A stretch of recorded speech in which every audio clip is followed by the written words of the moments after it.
ভবার মহাশক্তির আশ্রয় শ্রী শ্রী ঠাকুর ভবা পাগলার আশ্রমের বার্ষিক মহাপূজা 40তম বর্ষ। আজকের আমাদের পূর্ব নির্দিষ্ট দিবস হিসাবে আজ ভাগবত পাঠের দিন ঘোষণা আছে। এই হিসাবে এখন আমাদের মধ্যে উপস্থিত হয়েছেন ভাগবত পাঠক শ্রীযুক্ত নন্দন ভট্টাচার্য মহাশয়। তিনি ভাগবত পাঠ করবেন। তারপরে আমাদের সাধন দাস বাউলের এবং তার সম্প্রদায় তারা বাউল গান পরিবেশন করবে। জয় বাবা। श्रीमद्निताय चैतन्यचरणकमलेभ्य नमः। श्रीमद्गुरुदेवाय नमः।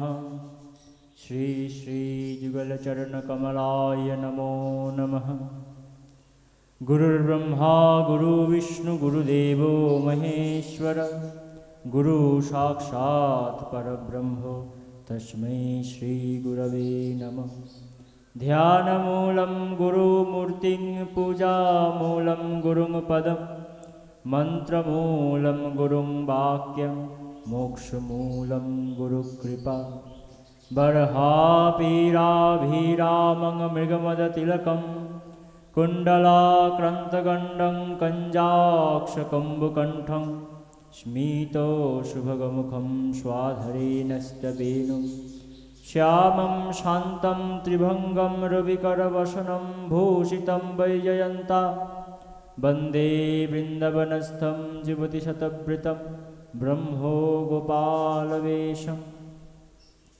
कस्तूरीतिलकं ललाटपटले वक्षस्थले कौस्तुभं नासाग्रे वरमुक्तिकं करतले वेणुकरकङ्कणं सर्वाङ्गे हरिचन्दनं सुललितं कण्ठे च मुक्तावलिं गोपस्त्रीपरिवेष्टितौ विजयते गोपालचूडामणिम्।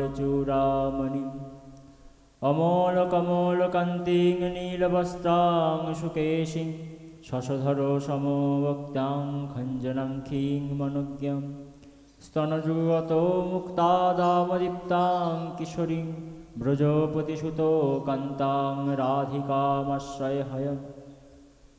आनन्दलीलामय विग्रहाय हिमाभदिव्यच्छविसुन्दराय तस्मै महाप्रेमरसप्रदाय चैतन्यचन्द्राय नमो नमस्ते।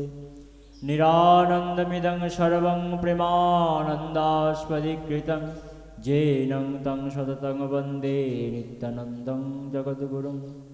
वन्दे सर्वदेवाराध्यं निताय गौरस्वरूपिणे प्रेमवदार्णविग्रहं वन्दे निताय चैतन्यसुन्दरम्। हरे कृष्ण कृष्ण कृष्ण हरे हरे हरे राम राम राम हरे हरे। महाप्रसाद जननी सर्वसौभाग्यवर्धिनी आदिव्याधिहराणि त्वं तुलसी त्वं नमस्तुते। निताय चैतन्य श्री गुरु प्रेमानंदे हरि हरि बोल।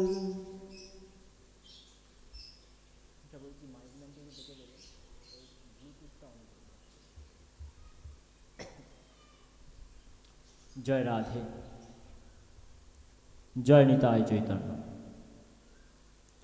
अकारण करुणा बरुणालय परात्पर अखिलेश्वर प्रेमामृत रसघन विग्रह सर्वकारण कारण अहैतुकी कृपा सिंधु अधम तारण पतित पावन भगवान पूर्ण पुरुषोत्तम भक्तवत्सल प्रभु श्री निताय चैतन्य महाप्रभु अहैतुकी कृपा अपार अनुकम्पार बाड़ीधारार निरंतर बर्षण आमादेर मतो अधम जीवेदेर ओपर बर्षित होच्छे, जार फलस्वरूप आमरा सेई भगवानेर दिव्य कथामृत श्रवण करार शुभ सौभाग्य पाচ্ছি। जय राधे। भागवत की श्रीमद्भागवतस्तेय श्रीमद्भागवतिस्तथा स्वरूपम एकम एव अस्ति सच्चिदानंदलक्षणम। শ্রীমদ্ ভাগবত আর শ্রী শ্রী ভগবান একই বস্তু। শ্রীমদ্ ভাগবতস্তেয় শ্রীমদ্ ভাগবতস্তথা স্বরূপম একং এব অস্তি সচ্চিদানন্দ লক্ষণম। ভাগবতের স্বরূপ কি? ভাগবতের স্বরূপ হল সচ্চিদানন্দময়। সৎ, চিৎ আর আনন্দ, এই তিন বস্তুর মিলিত বিগ্রহ হল শ্রীমদ্ ভাগবত। সৎ, চিৎ, আনন্দ। ভগবানের স্বরূপ কি? ভগবানের স্বরূপ সচ্চিদানন্দ রূপায় বিশ্বোৎপত্ত্যাদি হেতবে তাপত্রয় বিনাশায় শ্রীকৃষ্ণায় বয়ম নমঃ। ভগবানের স্বরূপ সচ্চিদানন্দ,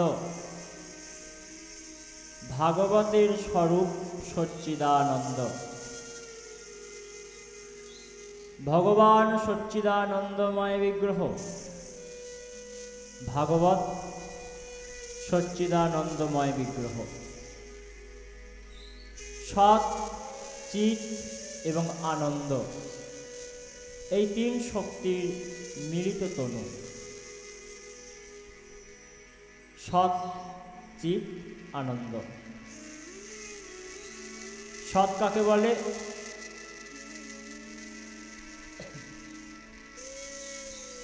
যা সত্য তাই সৎ। ভগবান সত্য বস্তু, ভগবান সত্য বস্তু। সত্য কি? বলছে যা আগে ছিল, এখন আছে, পরে থাকবে, তার নাম সত্য। ধ্বংস প্রাগ রহিতাম ইতি সত্য। যে বস্তুর ধ্বংস নেই এবং যে বস্তুর প্রাগ মানে আবির্ভাব নেই, সৃষ্টি নেই, যে বস্তু কোনোদিন ধ্বংস হবে না আর কোনোদিন সৃষ্টিও হয়নি, যে বস্তুর হ্রাস নেই, যে বস্তুর বৃদ্ধি নেই, কোনোদিন কমেও না কোনোদিন বাড়েও না, তাকে বলা হয় সত্য। যা কোনোদিন কমেও না কোনোদিন বাড়েও না, তার নাম সত্য। যা কোনোদিন জন্মায়নি, সৃষ্টি হয়নি আর কোনোদিন ধ্বংসও হবে না, তার নাম সত্য। যেমন আমরা জানি পৃথিবীতে সব বস্তুই মরণশীল, সব বস্তুই ধ্বংসপ্রাপ্ত হবে একদিন না একদিন। কিন্তু সত্য কাকে বলে? না, যা কোনোদিন ধ্বংসপ্রাপ্ত হবে না, ধ্বংস প্রাগ রহিতম ইতি সত্য। ধ্বংস প্রাগ রহিতম, যার ধ্বংস নেই এবং প্রাগ নেই, তাকে সত্য বলা হয়। যেমন দুয়ে দুয়ে যোগ করলে 4 হয়। 5 কোটি বছর আগে যদি আমরা দেখি, দুয়ে দুয়ে যোগ করলে কত হতো? 4 হতো। 50 বছর পরে যদি দেখেন কত হবে? 4 হবে। এখন যদি দেখেন কত? 4। দুয়ে দুয়ে যোগ করলে আগেও 4 হতো, এখনো 4 হয়, পরেও 4 হবে। এমন কোনো দিন নেই যেখানে দুয়ে দুয়ে যোগ করলে 3 বা 5 হয়ে যায়, অর্থাৎ হ্রাস আর বৃদ্ধি নেই। কোনোদিন কমেও না কোনোদিন বাড়েও না। ঠিক সেই রকম যে বস্তু কোনোদিন কমেও না কোনোদিন বাড়েও না, তার নাম সত্য বস্তু। যা কোনোদিন সৃষ্টি হয়নি, কোনোদিন ধ্বংস হবে না, তার নাম সত্য বস্তু। তো এই জগতের মধ্যে সেই সত্য বস্তুকে জগতে সব কিছুরই সৃষ্টি আছে, সব কিছুরই ধ্বংস আছে। গীতায় বললেন, জাতস্য হি ধ্রুবং মৃত্যু ধ্রুবং জন্ম মৃতস্য চ। জন্মালেই মরতে হবে। মাইকেল মধুসূদন দত্ত বলছেন, জন্মিলে মরিতে হবে, অমর কে কোথা কবে। পৃথিবীতে এলে আবার ফিরে যেতে হবে, মারা যেতে হবে। তাহলে জীব হোক, জড় হোক, যেরকম বস্তু হোক না কেন, প্রত্যেকের সৃষ্টি আর ধ্বংস রয়েছে। তাই আমরা সত্যের সংজ্ঞা অনুযায়ী কাউকেই সত্য বলতে পারি না। তাহলে সত্যকে না, একমাত্র সত্য বস্তু হলেন শ্রী শ্রী ভগবান। কেন? কারণ সেই ভগবানই একটা এমন বস্তু যার কোনোদিন সৃষ্টি হয়নি, কোথাও বর্ণিত নেই যে ভগবানের কিভাবে সৃষ্টি হয়েছে, আর যার কোনোদিন ধ্বংসও হয় না। মহাপ্রলয়ে যখন সব ধ্বংস হয়ে যায় তখনও তিনি থাকেন। তাই সেই ব্রহ্ম, সেই পরব্রহ্ম, তিনি সত্য বস্তু, তিনি সত্য। ভাগবত যেমন করে ভগবান সত্য, তেমন করে ভাগবত সত্য। যখন সৃষ্টির প্রারম্ভ হয়, ব্রহ্মা সৃষ্টিকার্য অগ্রসর করবেন বলে প্রস্তুত হয়েছেন। ভগবানের নাভিপদ্ম থেকে একটি কমলের উৎপত্তি হলো, সেই পদ্মফুলের ওপরে ব্রহ্মার সৃষ্টি হলো। ব্রহ্মা চারিদিকে দেখছেন, কোনো দিকে কোনো কূল পাচ্ছেন না। দেখছেন একটা অনন্ত সাগর, সেই সাগরের মধ্যে একটি পদ্মফুল উঠেছে এবং সেই পদ্মফুলের ওপর ব্রহ্মা বসে আছেন। ব্রহ্মা চারিদিকে দেখছেন, আমি কে? এই প্রশ্ন ব্রহ্মার মনের মধ্যে জাগলো। ব্রহ্মা যখন চারিদিকে ঘাড় ঘুরিয়ে ঘুরিয়ে দেখছিলেন, তখন ব্রহ্মার চারদিকে চারটি মাথা তৈরি হয়ে গেল। ব্রহ্মা ঘাড় ঘুরিয়ে ঘুরিয়ে চারদিকে দেখছে যে আমি কোথা থেকে এলাম, আমি কে? এরকম ঘাড় ঘুরিয়ে দেখতে দেখতে চারদিকে চারটি মাথা হয়ে গেল। সেই থেকে ব্রহ্মা চতুরানন, চতুর্মুখী। সেই ব্রহ্মা অনেক চেষ্টা করলো যে নিজেকে জানার, আমি কে। বেদান্ত যা থেকে শুরু হয়, অথাত ব্রহ্ম জিজ্ঞাসা, সেই ব্রহ্ম কি, আমি কি, এই জিজ্ঞাসা। তাই সৃষ্টিকর্তা ব্রহ্মার মনেও এই জিজ্ঞাসা জাগলো, আমি কে এবং কোথা থেকে এলাম। যে পদ্মফুলের ওপর বসেছিলেন, তিনি সেই পদ্মফুলের নাল অর্থাৎ ডাঁটি, সেই বৃন্ত ধরে নেমে আসলেন। অনেক দূর পর্যন্ত নেমে এলেন, সেই মৃণালকে আশ্রয় করে নেমে আস্তে আস্তে আস্তে আস্তে কোনো মতে কোনো সন্ধান পেলেন না যে এর মূল কোথায়। এমন করে ব্রহ্মা যখন অনেক চেষ্টার পরে ব্যর্থ হলেন, পুনরায় নিজ আসনে, পদ্মাসনে ফিরে এলেন। ব্রহ্মার চেষ্টা দেখে ভগবান প্রসন্ন হলেন এবং যে প্রলয় জলধিতে ব্রহ্মা পদ্মফুলের ওপর বসেছিলেন, সেই জলধির ওপর ব্রহ্মা দেখতে পেলেন দুটি অক্ষর ভেসে আসছে, সংস্কৃত দেবনাগরী হরফের দুটি অক্ষর। কি কি অক্ষর? ত আর প। ত আর প, এই দুটি অক্ষর ব্রহ্মার কাছে ভেসে আসছে জলের মধ্যে দিয়ে। ব্রহ্মার কাছে আস্তে আস্তে সেই ত আর প পাশাপাশি দাঁড়িয়ে গেল। কি হয়ে গেল? না তপ। ব্রহ্মা পড়ে বুঝতে পারলেন যে কোনো এক শক্তি যে আমাকে সৃষ্টি করেছে সে চায় আমি তপস্যা করি, তপ, আমি তপস্যা করি। তাই ব্রহ্মা তপস্যায় মগ্ন হলেন। সহস্র দিব্য যুগ ধরে তিনি তপস্যা করলেন। হঠাৎ করে ব্রহ্মার চক্ষু উন্মোচনের পর দেখতে পেলেন সামনে শ্রী বৈকুণ্ঠ ধাম।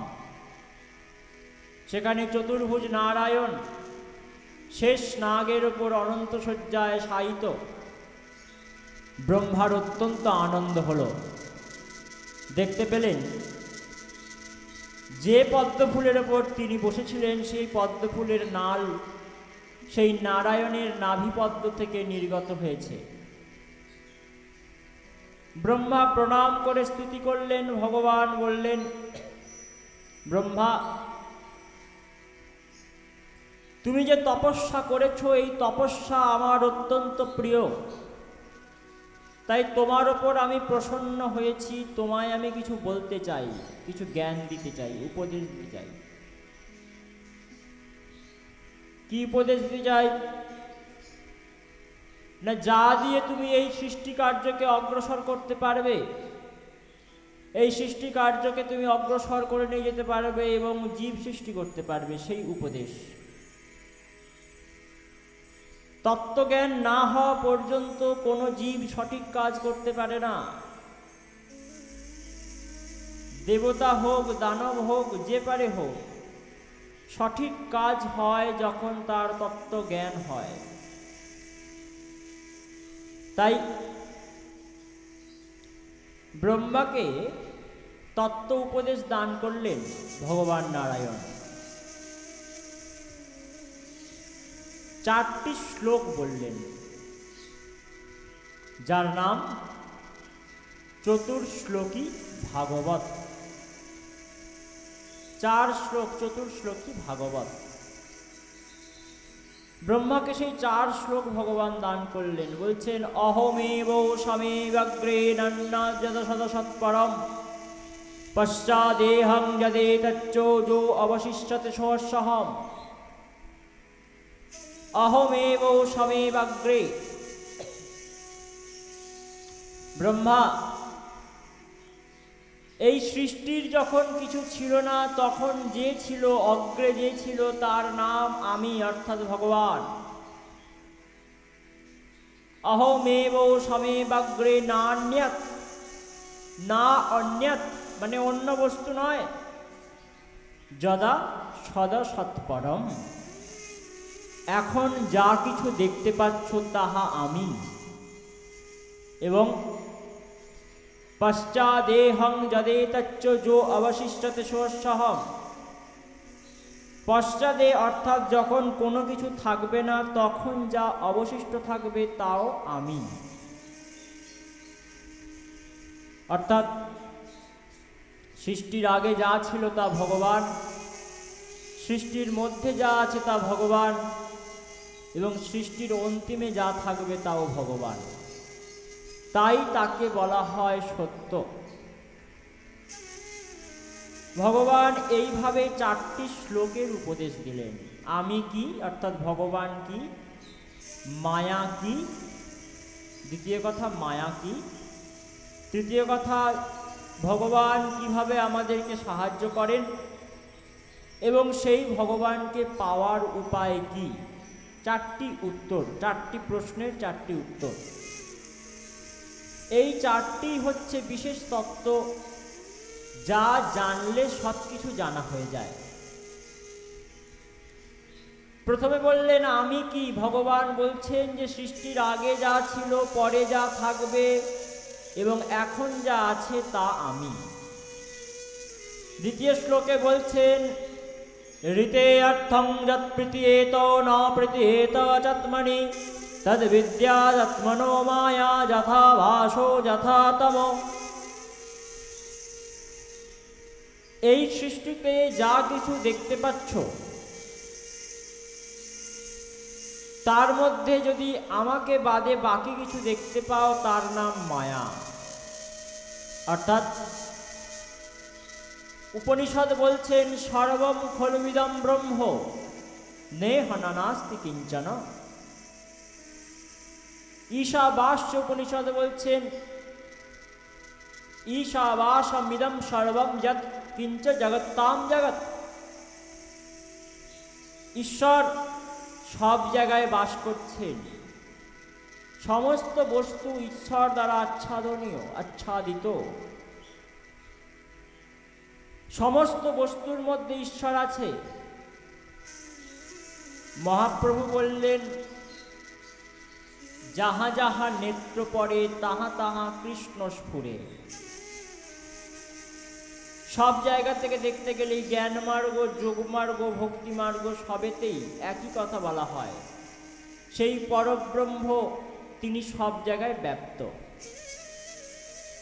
তা আমরা সেই ভগবানকে না দেখে আমরা জগতের ইট কাঠ পাথর ঘর বাড়ি সব দেখতে পাচ্ছি, জীবজন্তু। বলছে এরই নাম হলো মায়া। ঋতে অর্থং যৎ প্রীতিয়েত ন প্রীতিয়েত চাত্মনি। ভগবানকে ছাড়া যা কিছু আমরা দেখতে পাচ্ছি তারই নাম মায়া। যেমন করে লাল চশমা চোখে পড়ে যদি সাদা আলো কেউ দেখে, যেখানে সাদা আলো জ্বলছে, লাল চশমা চোখে পড়ে যদি কেউ সাদা আলো দেখে তাহলে তার লাল আলো বলে মনে হয়। ঠিক সেইভাবে জগৎটা ভগবানময়, কিন্তু আমরা মায়ার আবরণ রূপ চশমা পরে জগৎকে দেখছি, তাই জগৎটা আমরা মায়াময় দেখতে পাচ্ছি। আমরা কি দেখছি? আব্রহ্মস্তম্ভ পর্যন্তম সর্বম মায়াময়ম জগৎ সত্য সত্য পুনঃ সত্যম হরের নামৈব কেবলম। আব্রহ্মস্তম্ভ পর্যন্ত সব জায়গায় মায়াময়, আমাদের এটাই দর্শন। আর ভগবান তিনি চরাচরে ব্যপ্ত। তাই যারা সব কিছুর মধ্যে ভগবানকে দেখেন তারা মায়ার পার, আর যারা ভগবানকে বাদ দিয়ে সব কিছু দেখেন তারা মায়ার অধীন। সেই জন্য ভগবান বলছেন গীতায়, যো মাং পশ্যতি সর্বত্র সর্বং চ ময়ি পশ্যতি তস্যাহং ন প্রণশ্যামি স চ মে ন প্রণশ্যতি। যে সব কিছুর মধ্যে আমাকে দেখেন এবং আমার মধ্যে সব কিছুকে দেখেন, তার কাছে আমি লুকিয়ে থাকি না, ব্যক্ত হয়ে যাই। তাই এইটাই মায়া। আমি কি, মায়া কি। এরপরে বলছেন ভগবান কেমন করে আমাদেরকে কৃপা করে রেখেছেন, এবং অন্তিম উপদেশ দিচ্ছেন গুরুর প্রয়োজনীয়তা কি, বা ভগবানকে পাওয়া যায় কিভাবে। যথা মহন্তি ভূতানি ভূতেষু চাবচেস্মনু প্রবিষ্টান্য প্রবিষ্টানি তথা তেষু তেষহম এতাবদেব জিজ্ঞাসো তত্ত্ব জিজ্ঞাসনাত্মনঃ অন্যዮ ব্যতিরেকাভ্যাং যশাৎ সর্বত্র সর্বদা। যথা মহান্তি ভূতানি, যেমন করে ক্ষিতি আপ তেজ মরুদ বোম এই পঞ্চভূত আমাদের শরীরের বাইরেও আছেন এবং ভেতরেও আছেন, তথাপি বায়ু আদি বস্তু আমাদের শরীরের মধ্যে প্রবেশ করছে আবার বেরিয়ে আসছে, এবং ভেতরেও আছেন বাইরেও আছেন, তথাপি আমাদের শরীরে প্রবেশ করছে এবং বেরিয়ে আসছে। ঠিক সেই রকমভাবে ভগবান সর্বত্র থাকার পরেও তিনি আমাদেরকে কৃপা করার জন্যে গুরুরূপ ধারণ করে অবতীর্ণ হন। এতাবদেব জিজ্ঞাস, সেই দেবতাকে পাওয়ার উপায় কি, সেই ভগবানকে পাওয়ার উপায় কি? তত্ত্ব জিজ্ঞাসনাত্মন, জিজ্ঞাসাপূর্বক তত্ত্বজ্ঞ ব্যক্তির সঙ্গ হওয়া চাই। যিনি তত্ত্ব জানেন, তত্ত্ববিদ, তার সঙ্গ, গুরু সঙ্গ। গুরু সন্নিধানে যাওয়া। যেমন তেমন গুরু নয়, যিনি তত্ত্ব জানেন তার সঙ্গ। শ্রীমদ্ ভাগবত বললেন গুরুকে, তস্মাদ গুরু প্রবদ্ধতে শ্রেয় উত্তম শব্দে পরে চ নিষ্ণাতম। তিনি গুরু, যিনি শব্দব্রহ্ম এবং পরব্রহ্মে নিষ্ণাত হয়েছেন, স্নান করেছেন, তিনি গুরু। শব্দব্রহ্ম মানে শাস্ত্রে, শাস্ত্র কথা যিনি জানেন, শাস্ত্রতত্ত্ব যিনি জানেন, এবং পরব্রহ্ম মানে ভগবানের ভক্তিতে বা ভগবানের জ্ঞানে যিনি নিজেকে নিষ্ণাত করিয়েছেন, স্নান করিয়েছেন, তিনি গুরু। তাই এই 4টি শ্লোক ব্রহ্মাকে উপদেশ দান করেছিলেন ভগবান এবং বলেছিলেন, ব্রহ্মা তুমি এই 4টি শ্লোক তোমার কাছে রাখো, পরবর্তীকালে পরম্পরাক্রমে বাবার সম্পত্তি যেমন ছেলে পায়, এই 4 শ্লোক থেকেই একদিন সৃষ্টি হবে শ্রীমদ্ ভাগবত মহাপুরাণের। এই 4 শ্লোক হচ্ছে শ্রীমদ্ ভাগবতের বীজ। এর থেকেই শ্রীমদ্ ভাগবত রূপী বিরাট কল্পবৃক্ষের উদয় হবে। তাই এই 4 শ্লোক তুমি জপ করো, এর সাধনায় সিদ্ধ হতে পারলে তুমি সৃষ্টিকার্যে অগ্রসর করতে পারবে। তাই যখন থেকে ভগবান রয়েছেন তখন থেকে এই ভাগবত রয়েছে, ভাগবতের 4 শ্লোক তখন থেকে রয়েছে। সেই জন্য বলা হয় ভগবান যেমন সত্য বস্তু, ভাগবত সেই রকম সত্য বস্তু। সৎ চিৎ জ্ঞানময়, ভগবানও জ্ঞানময়, ভাগবত জ্ঞানময়। ভগবানও জ্ঞানের মূর্তিমন্ত জ্ঞান বিগ্রহ, ভাগবত জ্ঞানের বিগ্রহ।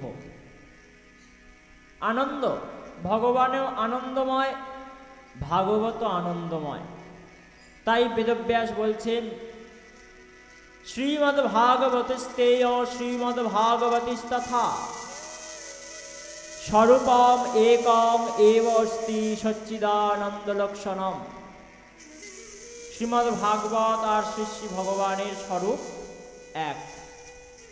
তাই কলিযুগে সেই ভগবান সাক্ষাৎ ভাগবত রূপে আমাদের মাঝে অবতীর্ণ হয়েছেন। আমরা সেই ভাগবত মহাপুরাণের কথা শ্রবণ করতে বসেছি। এই ভাগবত কথা যে শ্রবণ করে তার সকল কামনা তো পূর্ণ হয়, জাগতিক কামনা যদি কারো থাকে পূর্ণ তো হয়, কিন্তু যদি কারো কোনো জাগতিক কামনা না থাকে বা যদি থাকে তা পূর্ণ হওয়ার পরেও ভগবানের চরণে শুদ্ধা ভক্তির লাভ তার হয়ে যায়। কলিযুগে ভগবানের স্মরণ আর ভাগবতের স্মরণ একই জিনিস।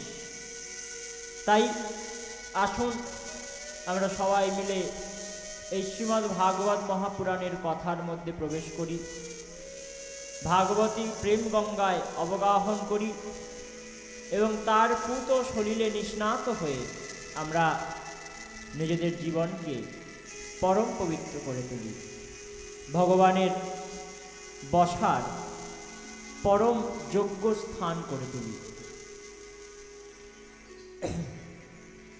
কারণ আমাদের যে হৃদয়টা, আমাদের এই হৃদয় অত্যন্ত কলুষতায় যুক্ত, কলি কলমশে গ্রসিত আমাদের হৃদয়। আমাদের চিত্ত মন অনন্ত জন্ম ধরে পাপ চিন্তন করে এসেছে।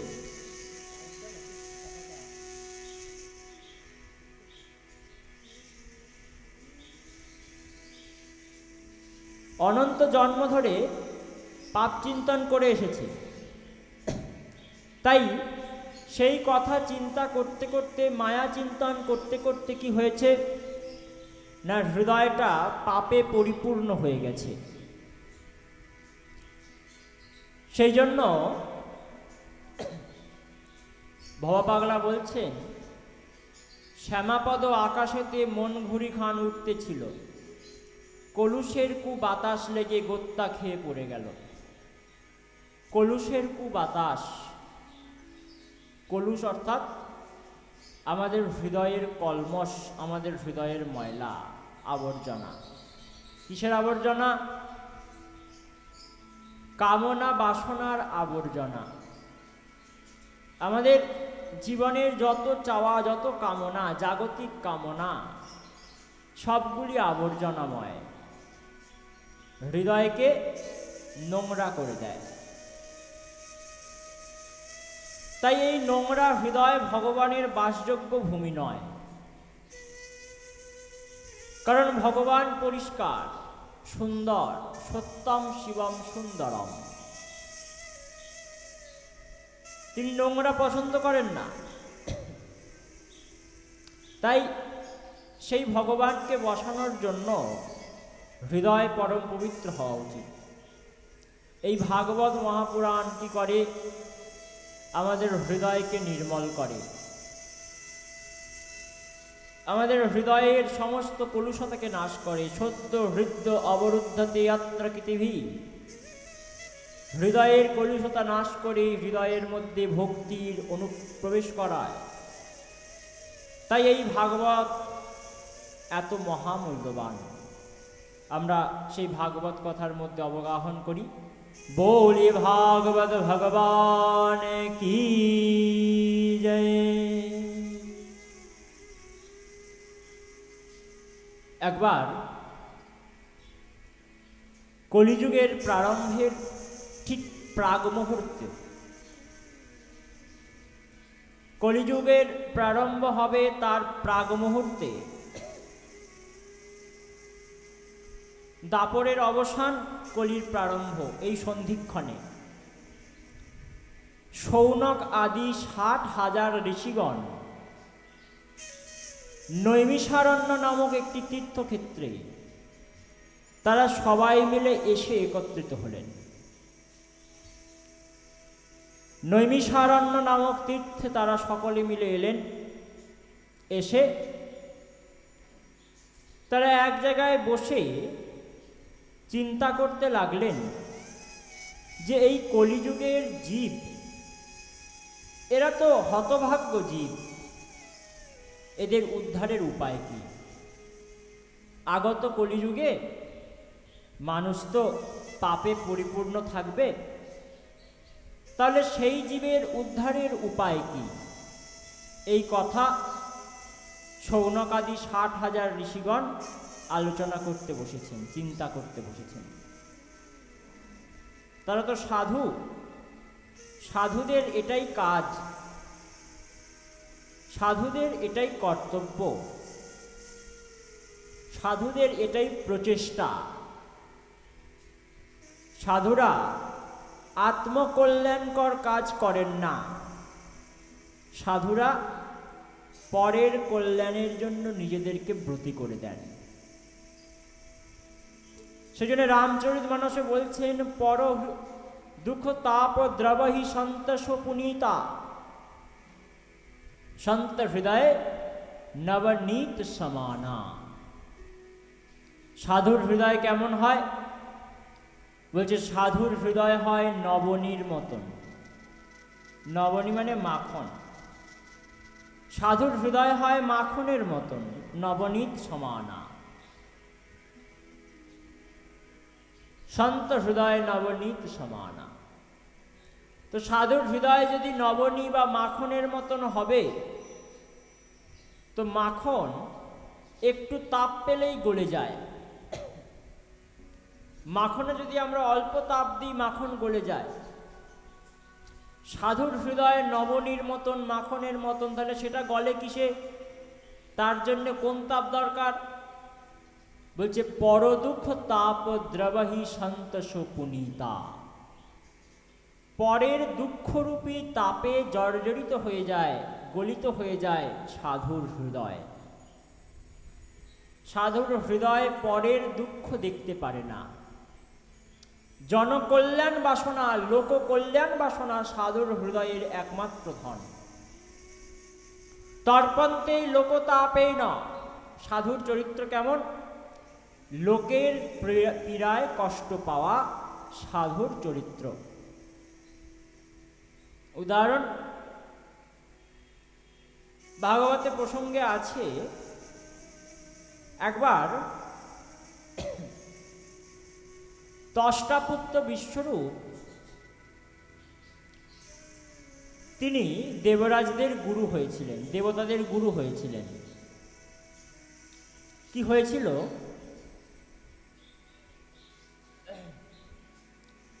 একবার দেবরাজ ইন্দ্র রাজসভায় বসে আছেন, অপ্সরাদের নৃত্য দর্শন করছেন, নাচ দেখছেন, সুরাপানে মত্ত দেবতাগণের সঙ্গে আনন্দ করছেন। এমন সময় সেখানে দেবগুরু বৃহস্পতি এসেছেন। গুরুদেব দরজায় এসে দাঁড়িয়েছেন এবং ডাকছেন শিষ্যকে। শিষ্য ওই গানে, নাচে এবং সুরাপানে এমনই মত্ত যে গুরুর কথা শুনতেই পায়নি, কানে যায়নি। তাই গুরুদেব মনে মনে অত্যন্ত ক্রোধান্বিত হলেন এবং মনে মনেই শিষ্যদেরকে ত্যাগ করে দিলেন। দেবগুরু বৃহস্পতি তার দেবতা শিষ্যদেরকে ত্যাগ করলেন। দেবতারা পরে জানতে পারল যে গুরুদেব আমাদেরকে ত্যাগ করেছে। গুরুদেব ত্যাগ করলে কি হয়? সমস্ত শ্রী, সমস্ত ঐশ্বর্য সব কিছু নষ্ট হয়ে যায় গুরু যদি কাউকে ত্যাগ করে। তো দেবতাদেরও ঐশ্বর্য নষ্ট হয়ে যেতে বসল। দেবতারা ব্রহ্মার কাছে গেলেন, বললেন আমাদের কিছু বাঁচার উপায় দিন, কি করে আমরা রক্ষা পাব সেই কথা বলুন। ব্রহ্মা উপদেশ দিলেন যে ত্বষ্টার ছেলে বিশ্বরূপ, তাকে গুরু করে নাও, তোমরা বেঁচে যাবে। তার কাছে মন্ত্র আছে, নারায়ণ কবচ মন্ত্র, এই মন্ত্র জপ করলে তোমরা বেঁচে যাবে। তাই তোমরা বিশ্বরূপকে গুরু করো। বিশ্বরূপের 3টি মাথা ছিল, বাবা দেবতা এবং মা অসুর কুলজাত। বাবা দেবতা কুলজাত এবং মা অসুর কুলজাতিকা। এই দুজনের পুত্র হলেন বিশ্বরূপ। তাই তার 3টে মাথা, এক মাথায় তিনি সুরাপান করেন, এক মাথায় এক মুখে তিনি অন্ন গ্রহণ করেন এবং আর এক মুখে তিনি মাংস গ্রহণ করেন। 3 মাথায় 3 রকম খাদ্য খান। তো সেই বিশ্বরূপকে গুরু করলেন, বিশ্বরূপ দীক্ষা দিলেন, মন্ত্র দিলেন, দেবতাদের হয়ে যজ্ঞ করেন। যজ্ঞ করতে করতে কি করেন? দেবতাদের হয়ে যজ্ঞ করতে করতে একটা করে আহুতি অসুরদের কল্যাণের জন্য দান করেন। কেন? তার মামারা যেহেতু অসুর আর দেবতারা অসুরদের শত্রু, তাই দেবতারা যজ্ঞ করায় অসুরদেরকে নিধন করার জন্য। আর বিশ্বরূপ কি করেন না, দেবতাদের নামে আহুতি দিতে দিতে অসুরদের নামে আহুতি দেওয়া আরম্ভ করেছেন। দেখার পরে ইন্দ্র খুব রেগে গেলেন এবং বললেন গুরুদেব ভুল করছে, তাই গুরুদেবের শাস্তি পাওয়া উচিত। তৎক্ষণাৎ কি করলেন? তরোয়াল বার করে বিশ্বরূপের 3টি মাথা কেটে দিলেন, ছেদন করলেন। তখন তার বাবা ত্বষ্টা রেগে গেলেন, বললে আমার ছেলে তো তোমাদের গুরু হতে চায়নি, তোমরা জোর করে গুরু করেছ এবং আমার ছেলেকে তোমরা মেরে ফেলেছ, এর প্রতিশোধ আমি নেব। ত্বষ্টা কি করলেন? বিরাট বড় এক যজ্ঞ করলেন। যজ্ঞ থেকে একটি অসুর নির্গত হলো, যার নাম বৃত্তাসুর। সেই বৃত্তাসুর বেরিয়ে এলো। বৃত্তাসুর এসে বলল, বাবা যজ্ঞ থেকে তুমি আমায় নির্গত করেছো, তাই আমি তোমার ছেলের সমান, ব্রহ্ম তেজ সম্পন্ন যজ্ঞপুত্র বৃত্তাসুর। বলছে কি করতে পারি আমি তোমার জন্য? ত্বষ্টা বললেন দেবতাদেরকে মেরে ফেলো। বিশ্বরূপের মৃত্যুর ফলে প্রতিশোধ নেওয়ার জন্য ত্বষ্টা বললেন দেবতাদেরকে মেরে ফেলো। তখন সেই বৃত্তাসুর ছুটেছেন দেবতাদেরকে মারবেন বলে, স্বর্গরাজ্য দখল করে নিলেন সবাইকে বধ করে। এমন সময় দেবতারা ব্রহ্মার শরণাপন্ন হলেন। ব্রহ্মা বললেন, আমি কিছু করতে পারবো না, চলো নারায়ণের কাছে। সকল দেবতা মিলে নারায়ণের কাছে এলেন। নারায়ণকে প্রণাম করতে নারায়ণ বললেন, কি হয়েছে, কি ব্যাপার? বললেন, বৃত্তাসুর আমাদের রাজ্য দখল করেছে, স্বর্গরাজ্য, আপনি রক্ষা করুন। ভগবান বললেন, এর থেকে রক্ষার একটিমাত্র উপায় আছে। বৃত্তাসুরকে যখন প্রকট করা হয় তখন যজ্ঞের মন্ত্রে সামান্য ভুল রয়ে গেছে, তাই বৃত্তাসুর অপরাজেয় হলেও অল্প কারণে তাকে পরাজিত করা সম্ভব। একটিমাত্র ফাঁক রয়েছে। কি ফাঁক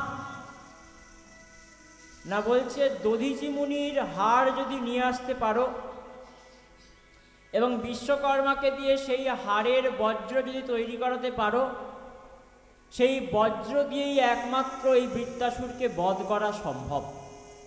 আমরা দেখি না, ইন্দ্রের হাতে বজ্র আছে। তো বলছে সেই দধিচি মুনির হাড় দিয়ে যদি বজ্র তৈরি করতে পারো, সেই বজ্র দিয়ে বৃত্তাসুর বধ হবে। ইন্দ্র ভাবছেন মনে মনে, আগে থেকেই দধিচি মুনির সঙ্গে আমার শত্রুতা। কেন? তার কারণ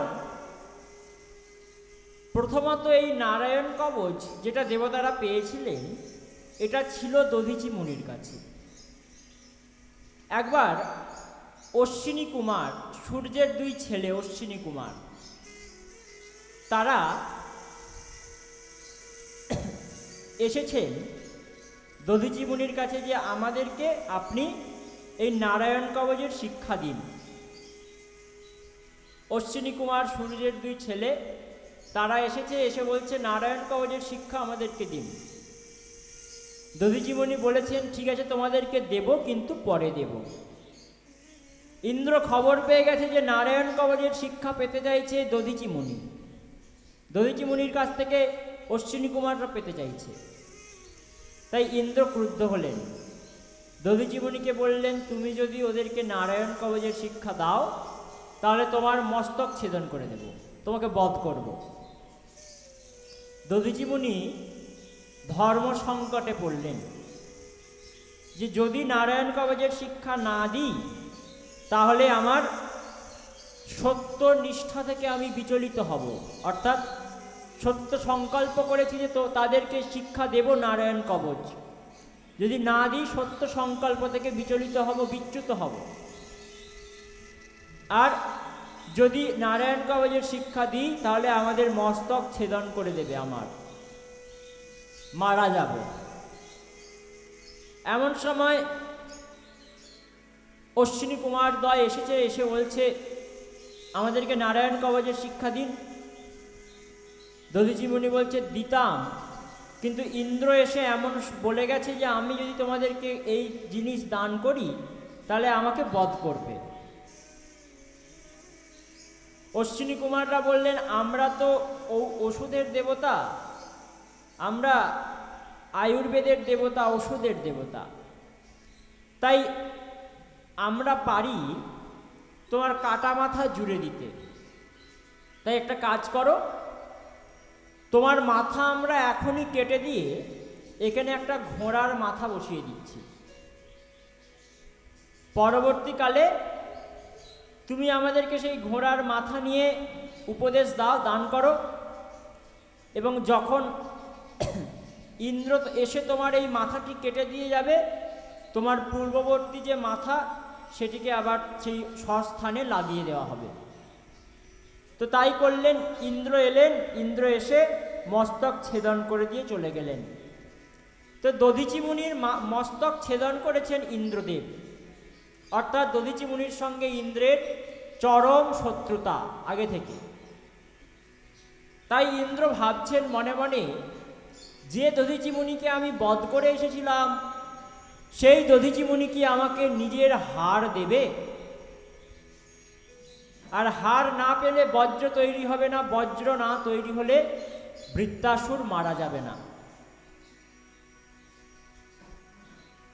বলে যাওয়া যাক একবার দধিচি মুনির কাছে, কেমন কি হয়। তাই দধিচি মুনির কাছে এলেন এই ইন্দ্র এবং সমস্ত দেবতারা। দধিচি মুনির কাছে এসে বলছেন যে মহারাজ, আপনার হাড় চাই, আপনার অস্থি চাই। কিসের জন্য? না, স্বর্গরাজ্য দখল করেছে বৃত্তাসুর নামে এক অসুর।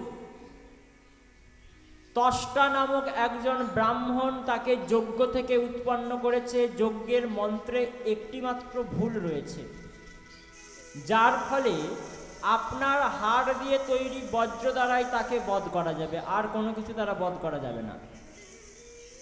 তাই আপনি সেই হাড় আপনার দিলে তার থেকে বজ্র হবে, সেই বজ্র দিয়ে বৃত্তাসুরকে মারব। দধিচি মুনি বলছে, তাহলে কি বলতে চাইছো? হাড় দিতে হলে আমাকে তো নিজেকে মারা যেতে হবে, তবে তো হাড় দেব, তাই না? বেঁচে থাকতে থাকতে কেউ গায়ের হাড় খুলে দিতে পারে না, তো গায়ের হাড় গয়না হাড় নয়, অস্থি। তাই আমাকে মারা যেতে হবে, তাই তো? বলে কার আদেশে তোমরা এসেছো এখানে?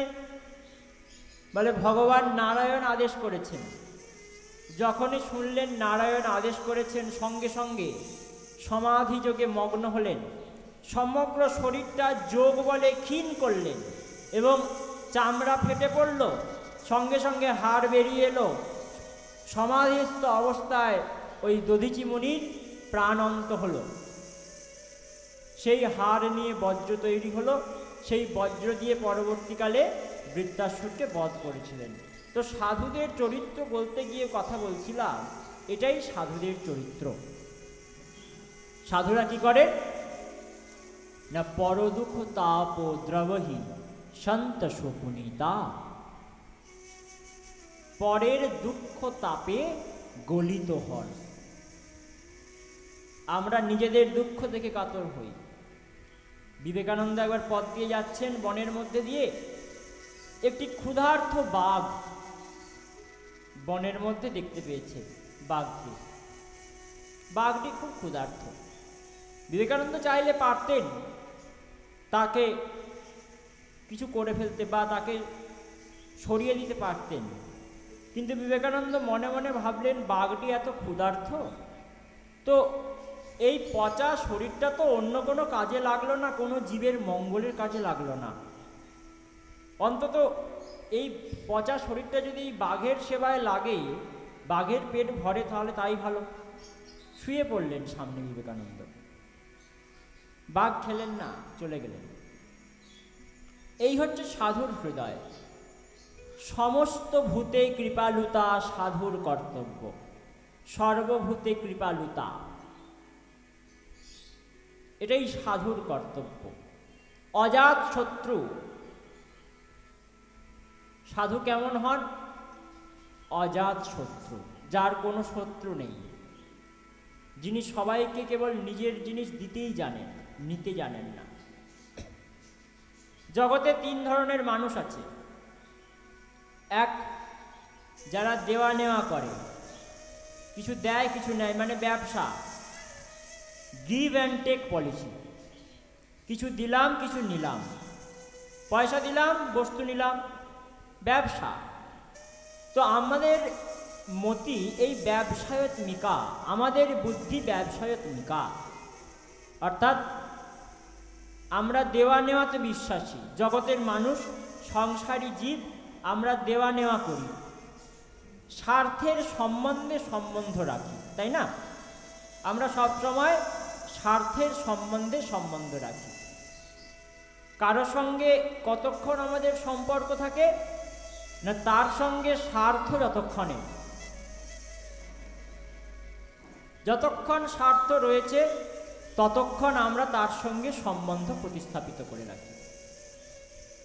কেউ যখন, কারো বাবা যখন মারা যায়, কারো মা যখন মারা যায়, তো মরা দেহটাও তো মা, কিন্তু সেই দেহটাকে কেউ ঘরে রাখে না, পুড়িয়ে দেয়। কেন পুড়িয়ে দেয়, কেন জ্বালিয়ে দেয়? কারণ ওই দেহটা দিয়ে এখন আমার আর কোনো কাজ হবে না, ওই দেহ দিয়ে আমার আর কোনো কাজ হবে না। সেই আমার স্বার্থ পূরণ হবে না বলে আমরা তাকে পুড়িয়ে দিই। তাই আমরা জগতের মানুষ ব্যবসা করি, স্বার্থপর। আর সাধু কেমন হন? নিঃস্বার্থ, পরার্থ লোভী। পরকে কি করে দিতে পারবেন নিজের সর্বস্ব সেটা ভাবে।